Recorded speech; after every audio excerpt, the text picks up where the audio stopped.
Hello friends, welcome back to my YouTube channel. നമ്മളിന്ന് തൃശ്ശൂരിലെ വലിയ തിരക്കുകളൊന്നുമില്ലാത്ത എന്നാൽ വൈകുന്നേരങ്ങൾ അടിപൊളിയാക്കാൻ പറ്റിയ ഒരു സീക്രട്ട് സ്പോട്ട് പരിചയപ്പെടാനാണ് വന്നിരിക്കുന്നത് കേട്ടോ.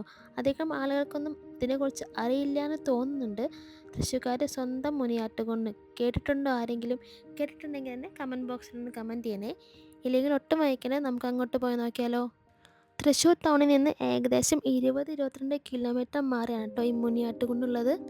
കൃത്യമായിട്ട് പറയുകയാണെങ്കിൽ തൃശ്ശൂർ വഴി വരാണെങ്കിൽ തൃശ്ശൂർ ടൗണിൽ നിന്ന് ഒല്ലൂർ പുതുക്കാട് വഴി വരാം. അതല്ല അമ്പലൂർ വഴി വരാണെങ്കിൽ നാഷണൽ ഹൈവേയിലൂടെ വരുന്നവരാണെങ്കിൽ അമ്പലൂരിൽ നിന്ന് തിരിഞ്ഞ് അളഗപ്പ നഗർ വഴി വരന്തരപ്പള്ളി ഇഞ്ചകുണ്ടിലേക്ക് വരാം. വരന്തരപ്പള്ളി പഞ്ചായത്തിലാണ് ഈ മുനിയാട്ടുകുന്ന് സ്ഥിതി ചെയ്യുന്നത് കേട്ടോ. ഇഞ്ചകുണ്ട് ജംഗ്ഷനിൽ നിന്ന് എത്തിയാൽ പിന്നെ അധികം ദൂരമൊന്നുമില്ല. അവിടുത്തെ മുനിയാട്ടുകുന്നിലേക്ക് ചെറിയൊരു കയറ്റമാണ്. വണ്ടി താഴെ പാർക്ക് ചെയ്ത് ഒരു കിലോമീറ്റർ ചെറിയൊരു ട്രക്കിംഗ് മോഡിൽ നടന്ന് കയറാൻ ഉള്ള ദൂരമുള്ളൂ കേട്ടോ. വലിയ ബുദ്ധിമുട്ടൊന്നുമില്ലാതെ ആർക്കും കയറാൻ പറ്റിയ ഒരു റൂട്ട് തന്നെയാണ് കേട്ടോ ഈ മുനിയാട്ടുകുന്ന്. പിന്നെ മുകളിലേക്ക് കയറാൻ കുറേ പടികളുമാണ് കേട്ടോ. അധികം കഷ്ടപ്പെടാതെ തന്നെ നമുക്ക് മുകളിലേക്ക് നടന്ന് കയറാനൊക്കെ പറ്റും. നടന്ന് മുകളിലെത്തുമ്പോഴുള്ള ആ ഒരു വ്യൂ ഉണ്ടല്ലോ, എൻ്റെ മോനെ, ശരിക്കും മൈൻഡ് റിലാക്സ്ഡ് ആകും. ചുറ്റുമുള്ള ഗ്രാമീണ ഭംഗി തെങ്ങിൻ തോപ്പുകളുമൊക്കെ മുകളിൽ നിന്ന് കാണാൻ നല്ല രസമാണ് കേട്ടോ. പിന്നെ ഒരു ഇമ്പോർട്ടൻ്റ് കാര്യം എന്ന് വെച്ച് കഴിഞ്ഞാൽ ഇതൊരു കൊമേഴ്സ്യൽ ടൂറിസ്റ്റ് സ്പോട്ട് അല്ലാത്തത് കൊണ്ട് തന്നെ വലിയ കടകളോ ആർഭാടങ്ങളോ ഒന്നും ഇവിടെ പ്രതീക്ഷിക്കരുത്. അതുകൊണ്ട് തന്നെ നല്ല ശാന്തമായ ഒരു അന്തരീക്ഷം ആഗ്രഹിക്കുന്നവർക്കോ അതുപോലെ ഫാമിലി ആയിട്ടോ ഫ്രണ്ട്സായിട്ടോ വന്നിരുന്ന് കുറച്ച് നേരം സംസാരിക്കാൻ പറ്റിയ ഒരു ബെസ്റ്റ് പ്ലേസ് ആണിത്. നല്ല ഫോട്ടോസൊക്കെ എടുക്കാനും താല്പര്യമുള്ളവർക്കൊക്കെ ഒരുപാട് ഫ്രെയിമുകളും ഇവിടെ കിട്ടും.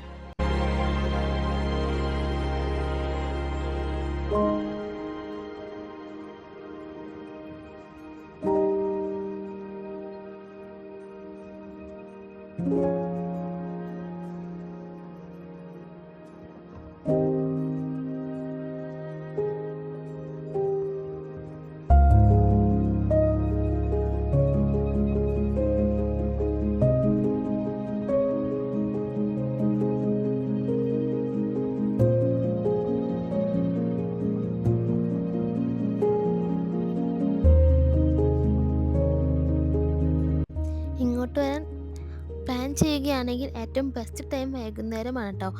ഒരു 4:30 മുതൽ 5 മണിക്ക് ശേഷം ഇവിടെ എത്തിയാൽ നല്ല സൂപ്പർ സൂര്യാസ്തമയം കാണാൻ പറ്റും. വെയിലൊട്ടും ഉണ്ടാകില്ല, നല്ല തണുത്ത കാറ്റും കിട്ടും കേട്ടോ.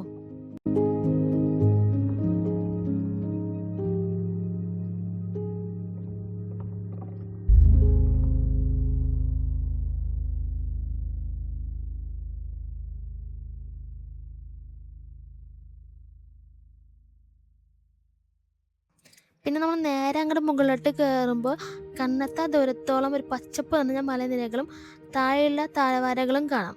വലിയ തിരക്കില്ല യാത്ര കൊണ്ട് നല്ല ശാന്തമായ ഒരു അന്തരീക്ഷമാണ് കേട്ടോ. പിന്നെ മുകളിൽ ഒരു ചെറിയൊരു ഗണപതി ക്ഷേത്രം ഉണ്ട്. അതുകൊണ്ട് പ്രകൃതി ഭംഗി മാത്രമല്ല ഒരു പോസിറ്റീവ് വൈബും ഇവിടെ ഉണ്ട് കേട്ടോ. കൂടാതെ ഒരുപാട് അപൂർവമായ ആയുർവേദ സസ്യങ്ങളും മരങ്ങളും നിറഞ്ഞാണ് ഈ കുന്ന്.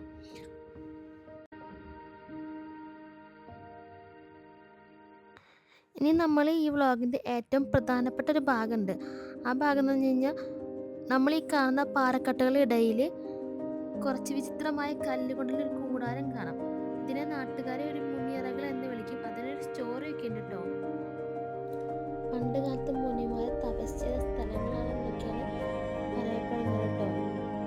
ഏകദേശം 2000-2500 വർഷങ്ങൾക്ക് മുമ്പ് ഉള്ള കാലഘട്ടത്തിൽ ജീവിച്ചിരുന്ന മനുഷ്യർ ഉണ്ടാക്കിയതാണ് എന്നാണ് കേട്ടിട്ടുള്ളത്. അക്കാലത്തെ മനുഷ്യർ മരിച്ചുപോയ തങ്ങളുടെ പ്രിയപ്പെട്ടവരെ അടക്കം ചെയ്യാൻ വേണ്ടി നിർമ്മിച്ച കല്ലറകളാണ് ആ ഒരു മുനിയറ പോലെ ഉണ്ടാക്കിയിരിക്കുന്നതാണ് കേട്ടിരിക്കുന്നത്. ആ പാറക വെട്ടി തുറന്ന് അതിനകത്ത് മൺപാത്രങ്ങളും അതുപോലെ അവശിഷ്ടങ്ങളും വെച്ച് മുകളിൽ വലിയ കരിങ്കൽ പാളികൾ കൊണ്ട് മൂടുന്നു എന്നാണ് കേട്ടിട്ടുള്ളത്. ഈ കല്ലറകളുടെ ഉള്ളിലേക്ക് നോക്കിയാൽ നമുക്ക് അത്ഭുതം പോലെ തോന്നണ്ട. അത്രയും കൃത്യതയോടെയാണ് അന്നത്തെ മനുഷ്യർ ഇരുമ്പായുധങ്ങൾ ഉപയോഗിച്ച് ഒരു കടുപ്പ് വരെ പാറകൾ വെട്ടി മിനുക്കിയത്.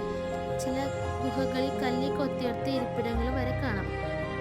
പണ്ട് കാലത്ത് ബുദ്ധജൈന സന്യാസിമാർ ഈ ഗുഹകളിൽ വന്ന് താമസിച്ചതായി പറയുന്നുണ്ടോ.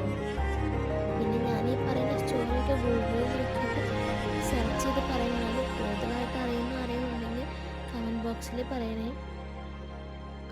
അതുപോലെ വ്ളോഗ് അവസാനിക്കുന്നതിന് മുമ്പ് തന്നെ ചെറിയൊരു കാര്യം പറയാനുള്ളത്, ആർക്കിയോളജിക്കൽ സർവേ ഓഫ് ഇന്ത്യയുടെ സംരക്ഷണയിലൂടെ നമ്മുടെ ഈ ചരിത്ര സ്മാരകങ്ങൾ പലതും അടുത്ത കാലത്തെ അശാസ്ത്രീയമായ പാറഖനനം കാരണം നശിച്ചു പോകുന്നുണ്ട്.